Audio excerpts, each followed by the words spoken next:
bibili ako ng merienda sa tindahan.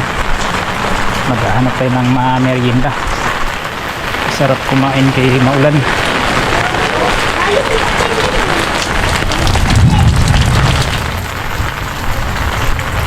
Tayong tindahan.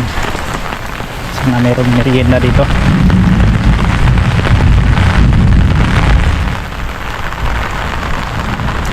Tiberja ng merienda. Ayan lang. Ano ito?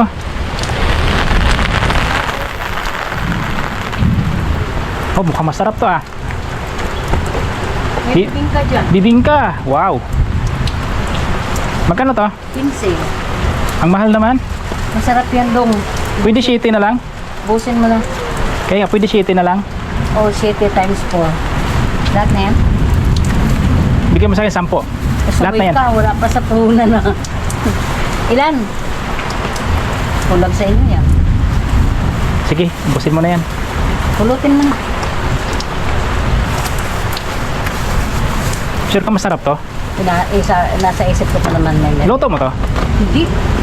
Masarap siya. Nakakatatlo, apat na. Hindi nga. Kahapon eh.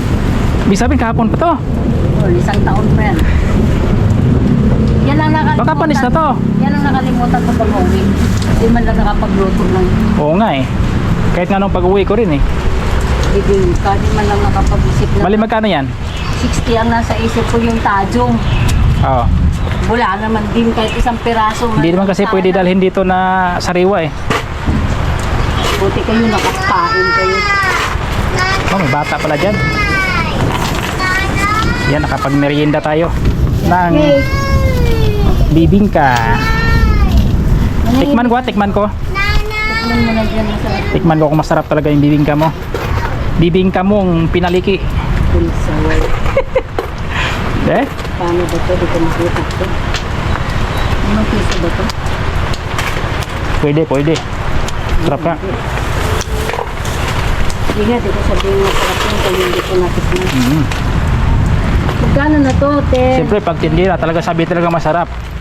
40, Magkano ba? 60? 60. Kahirapan magbilang nitong mga na to. Nangingintab lang. Minsan yung piso, ginagawan 5 piso. Ayun. Halos magkaparehas lang kasi ang laki oh. Oo, mas gusto ko yung dilaw at saka yung Oo, yan. Magkaibang kulay. Pero pag ano, Wala? Hindi maganda ang ano ng pera niya.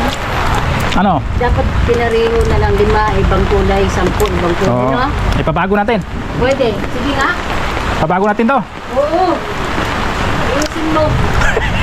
Yung gatas ka na, natuluan na. Oh, sige na, dito na ako. Sige, salamat.